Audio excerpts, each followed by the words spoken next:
السلام علیکم پیارے بچوں، آج ہم غالب اردو جماعت سوم کا سبق نمبر 3 اور آج ہم اس کی مشق کریں گے، جس کا پہلا سوال ہمارے پاس ہے۔ ذیل میں دیے گئے الفاظ کے معنی کو سمجھ کر پڑھیں اور زبانی یاد کریں۔ تو پیارے بچوں، پہلا لفظ کیا ہے؟ دیانت داری۔ اس کا معنی کیا لکھا ہوا ہے آگے؟ راستی، سچائی اور لین دین میں ایمانداری۔ اسی طریقے سے دوسرا ورڈ کیا ہے؟ صادق۔ تو اس کا معنی کیا ہے؟ سچا، اور یہ ہمارے پیارے پیغمبر جناب حضرت محمد صلی اللہ علیہ وآلہ وصحبہ وسلم کا لقب بھی ہے۔ اسی طریقے سے تیسرا کیا ہے؟ امین، یعنی اس کا معنی کیا ہے؟ امانت دار، اور یہ حضور خاتم النبیین صلی اللہ علیہ وآلہ وصحبہ وسلم کا لقب بھی ہے۔ آگے دیکھیں، آگے ہے نصف۔ نصف کا کیا معنی ہے؟ آدھا یا آدھی۔ نیکسٹ کیا ہے؟ نمونہ۔ نمونہ کا معنی کیا ہوگا؟ مثال۔ پھر راستی۔ راستی کا مطلب کیا ہوگا؟ راستی کا معنی ہے سچائی۔ تفہیم، سوال نمبر 2، سبق کے مطابق درج ذیل سوالات کے مختصر جواب دیں۔ تو پہلا سوال کیا ہے؟ دیانت داری سے کیا مراد ہے؟ دیانت داری سے مراد راستی، سچائی، لین دین میں ایمانداری ہے۔ تو اگلا سوال کیا ہے؟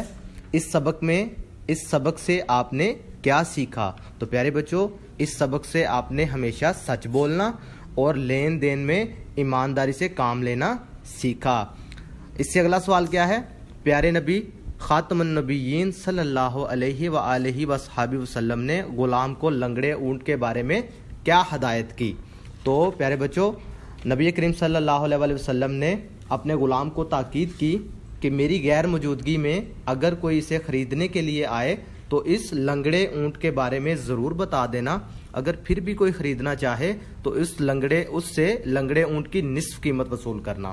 تو پیارے بچوں، اس سے اگلا سوال ہمارے پاس کیا ہے؟ آپ صلی اللہ علیہ وآلہ وصحبہ وسلم نے خریداروں کو آدھی قیمت کس لیے واپس کی؟ تو اس کا جواب کیا ہوگا؟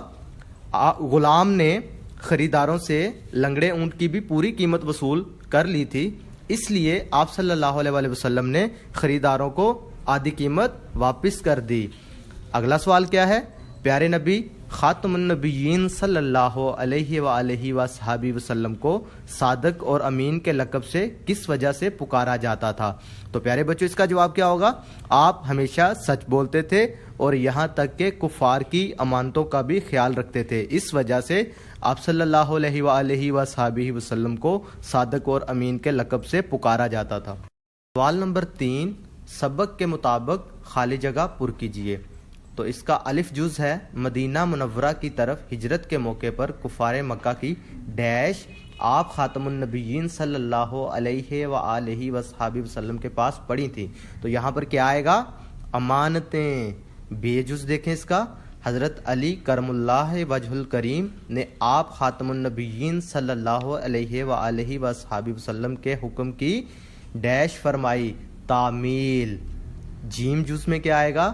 عرب میں ہر سال ایک تجارتی ڈیش کا انعقاد کیا جاتا تھا۔ تو کیا ہے؟ تجارتی میلے کا انعقاد کیا جاتا تھا۔ دال جز دیکھیں، لوگ اپنا ڈیش سامان اس میلے میں لاتے۔ تو کیا آئے گا یہاں پہ؟ تجارتی سامان۔ ہے جز دیکھیں، غلام نے بتایا کہ وہ ڈیش اونٹ کے بارے میں بتانا بھول گیا۔ تو یہاں پر کیا آئے گا؟ لنگڑے اونٹ کے بارے میں بتانا بھول گیا۔ واو والے جز میں چلتے چلتے ایک مقام پر ڈیش سے ملاقات ہو گئی۔ تو کیا ادھر آپ نے کیا چیپٹر میں پڑھا تھا؟ خریداروں سے ملاقات ہو گئی۔ تو اس میں کیا لکھیں گے؟ چلتے چلتے ایک مقام پر خریداروں سے ملاقات ہو گئی۔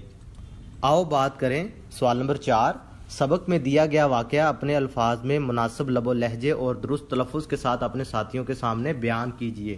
تو اس کا مطلب کیا ہے؟ اس میں پیارے بچوں، آپ نے اس سبق کو اپنے انداز سے درست تلفظ کے ساتھ پڑھنا بھی ہے اور اپنے ساتھیوں میں بیان بھی کرنا ہے۔ پڑھنا، سوال نمبر 5، پیارے نبی خاتم النبیین صلی اللہ علیہ وآلہ وصحبہ وسلم کی زندگی کا یہ واقعہ پڑھیے اور اس کا اخلاقی سبق بتائیے۔ تو پیارے بچوں، کیونکہ آپ یہ سارا سبق پڑھ چکے ہیں تو اس پیراگراف کو بھی آپ نے خود پڑھنا ہے اور اس میں سے اخلاقی سبق نکالنا ہے، خود بھی اپنے دوستوں میں بھی اسے بیان کرنا ہے۔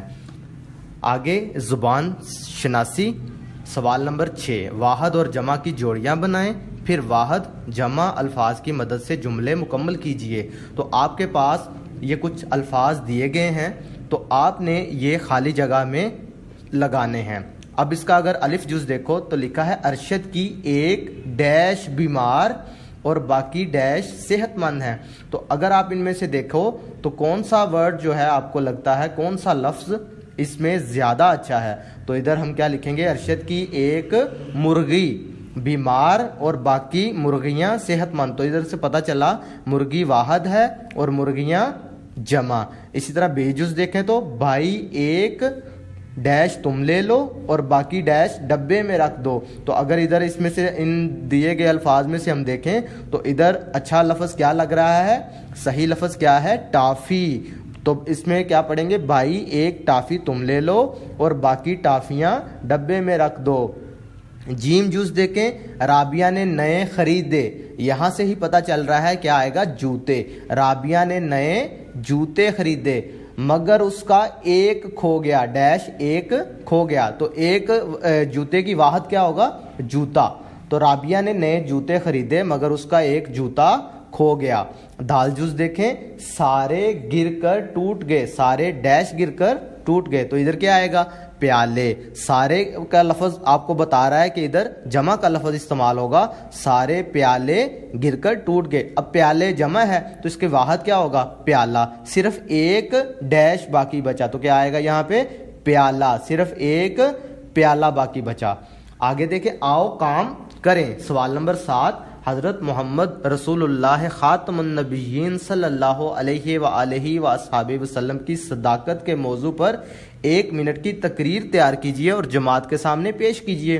تو پیارے بچوں، کیونکہ آپ یہ سبق پہلے سارا پڑھ چکے ہیں تو میں آپ سے یہی کہوں گا کہ آپ ایک دفعہ اسے دوبارہ سے پڑھیں اور پھر آپ اسے اپنے الفاظ میں بیان کریں، تو یہ آپ ایک چھوٹی سی تقریر تیار کر سکیں گے۔ سوال نمبر 8 میں دیکھیں، طلبہ ٹولیوں میں تقسیم ہو کر سبق میں دیے گئے اہم الفاظ کی ایک دوسرے کو املا کروائیں۔ تو یہ آپ نے کیا کرنا ہے، بچوں کے گروپس بنا لینے ہیں چھوٹے چھوٹے، اور اس میں آپ نے ہر بچہ، ہر گروپ میں سے بچے سبق کو پڑھیں اور پھر اس میں سے اپنی مرضی کے الفاظ جو ہیں، جو اہم الفاظ ہوں گے، وہ ایک دوسرے کو لکھوائیں۔ تو اس طریقے سے آپ نے یہ کویسچن بھی، یہ سوال بھی سولو کر لینا۔